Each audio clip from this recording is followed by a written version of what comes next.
profesor, gracias por dedicarnos parte de su tiempo y sin más pasamos ya a hacer las preguntas de la entrevista.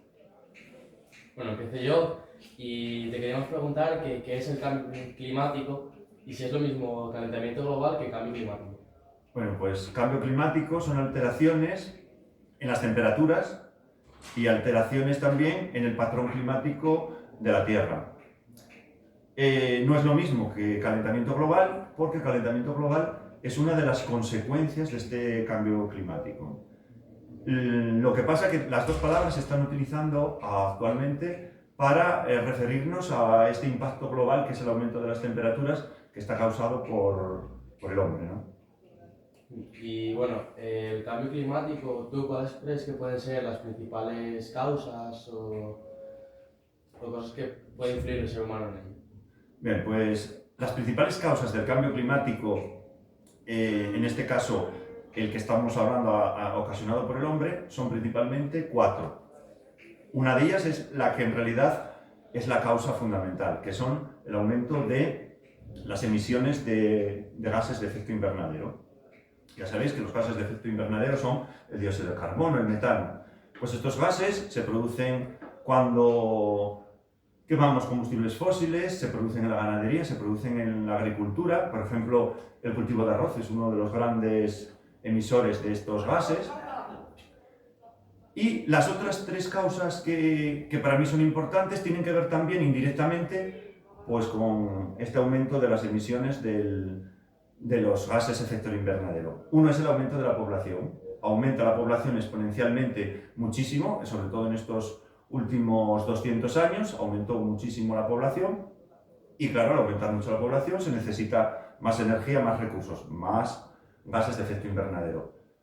Estamos destruyendo tanto los ecosistemas acuáticos como los ecosistemas terrestres, que son las otras 2 causas. Al destruir esos ecosistemas terrestres y ecosistemas acuáticos, estamos disminuyendo los que fijan el dióxido de carbono, que son, ya lo sabéis, los productores, las plantas, las algas y el fitoplancton. Al no haber seres vivos que capten ese dióxido de carbono, pues aumenta el dióxido de carbono también en la atmósfera y en el mar. Bueno, yo te quería preguntar, ¿cómo crees que puede afectar el cambio climático al modo de vida de las personas al corto y a largo plazo? Bueno, yo voy a empezar casi como a largo plazo, porque a largo plazo más o menos ya lo iremos viendo, pero voy a empezar a deciros a corto plazo, porque es que ya tenemos esos efectos, en el planeta. Todo el mundo sabe, yo he visto documentales de que los glaciares se están derretiendo, ¿no? Pero no solo los glaciares de montaña, sino los glaciares polares. Los glaciares polares, al resquebrajarse y a ir derritiéndose, envían masas de hielo al mar. Ya estamos viendo dificultades o problemas en los transportes marítimos debido a esas masas de hielo. También se ha comprobado que en estos últimos, creo que son 100 años, se aumentó 20 centímetros el nivel del mar por haberse derretido esa agua de los glaciares. Como consecuencia, ya empezaron algunas zonas litorales, que sabéis que las zonas litorales son las que más población tienen.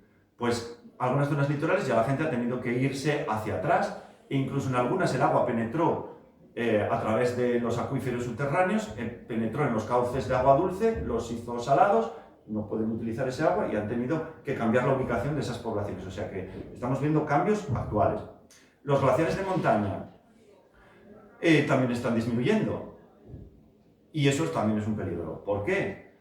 Porque el agua que todos bebemos procede de las montañas. Todo el mundo sabe que los ríos pasan por los valles, pero vienen de las montañas. Hay millones y millones de personas que dependen de esa agua de las montañas. Cuando desaparezca totalmente esa nieve y ese hielo, nos quedaremos sin agua, ¿no? Bueno, pues tenemos también otro efecto ya inmediato. Al elevarse la temperatura, sabéis que se evapora más el agua.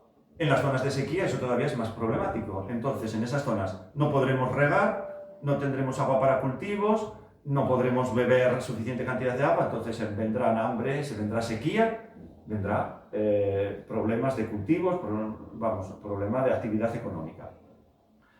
También estáis viendo ahora en los telediarios, en las noticias, que los fenómenos estos atmosféricos extremos son más abundantes y cada vez más peligrosos.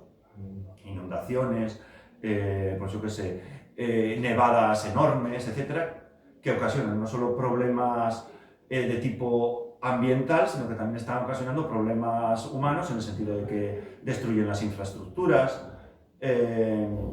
pues destruyen las cosechas. Otra de las cosas que está apareciendo y que se está empezando a escuchar ahora es el término refugiados climáticos. No sé si alguna vez lo escuchasteis. Igual que tenemos los refugiados que vienen por causas políticas, tenemos también los refugiados climáticos. Esas personas que tuvieron que moverse de sus sitios debido a estos fenómenos extremos. Y yo tengo un dato, a ver si lo encuentro aquí, sí, un dato apuntado, de que se cree que para dentro de 25 años 1.000 millones de personas serán refugiados climáticos. ¿Por qué? Porque al subir el nivel del mar, por ejemplo, todas las zonas costeras van a estar inundadas. Toda esa persona hay que reubicarla en otro lugar. Bueno, como consecuencia del problema este que tenemos de las cosechas, vamos a tener, y de la ganadería, porque la ganadería necesita del cultivo de los pastos, ¿no?, y de los cereales, pues vamos a tener problemas que se va a encarecer la comida. Todo eso ya lo estamos viendo ahora, que no es a largo plazo, es que ya estamos viendo que el cambio climático ya está empezando. Y ya lo vimos con la pandemia del COVID, cada vez tendremos más pandemias, cada vez serán más numerosas y cada vez veremos nuevas enfermedades, porque la temperatura va a ayudar a propagar mejor esas infecciones, ¿no? Y una cosa que todavía no tenemos, pero que va a surgir si seguimos así, que se van a sustituir las guerras que tenemos de petróleo, porque sabéis que muchos países están en guerra precisamente por el petróleo, se va a sustituir el petróleo por las guerras del agua. El oro negro va a pasar, el oro azul va a ser más importante ya que el oro negro, y los países van a luchar por el agua. Entonces, si no remediamos todo esto, no empezamos a solucionar, vamos a tener guerras también por el agua. Bueno, dada la magnitud del fenómeno, ¿crees que tenemos algún poder para revertir el proceso de calentamiento global? Revertirlo, creo que no. De momento, con los conocimientos actuales que tenemos, o con los que yo tengo, vamos, yo pienso que no. Pero sí podemos retardarlo mucho o hacer lo que se parezca al calentamiento que sufrimos de forma natural a lo largo de millones de años. En vez de que sean unos años, no, que sea más natural, ¿no? Porque ya tenemos soluciones científicas para ello. Pero revertir del todo, no sé si lo podemos conseguir. Bueno, Diego, ¿qué podemos hacer los ciudadanos con nuestros actos para ayudar a frenar el cambio climático? Bueno, pues más o menos lo que estamos haciendo aquí en el instituto y que vamos dando siempre en nuestras clases, ¿no? Vamos siempre dando ideas a lo largo siempre del curso y del año, siempre vamos dando ideas con los días mundiales y nosotros siempre vamos haciendo determinadas cosas que luego ya incorporamos a nuestra vida diaria, ¿no? Vosotros sabéis que dedicamos mucho a las 3 R's, entonces hay que reducir, hay que reutilizar y hay que reciclar. Hay que reducir las emisiones de gases de efecto invernadero. Si hay que reducir esas emisiones, una manera que tenemos nosotros de reducirlas, porque claro, nosotros no somos la industria, es en nuestra vida cotidiana, en el transporte, pues moviéndonos más a pie, más en bicicleta, con transporte eléctrico, más transporte público. Bien, eso también lo podemos hacer. Podemos instalar en nuestras casas o en los edificios en los que vivimos paneles solares, podemos instalar en nuestras casas luces LED, podemos instalar también en nuestras casas maquinaria que sea eficiente pero que consuma poco, me refiero a los electrodomésticos, por ejemplo, aislar mejor el hogar para no perder ni calor ni frío, instalar termostatos de estos que hay ahora inteligentes para conservar la temperatura siempre estable en los hogares.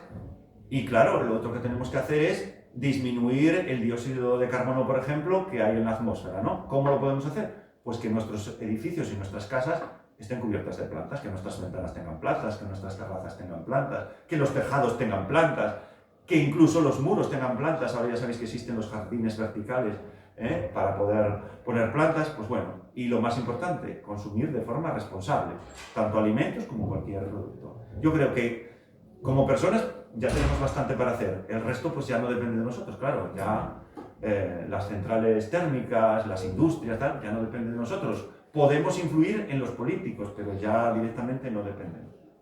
Es lo que... ¿Hasta qué punto el cambio climático puede afectar a la Unión Europea?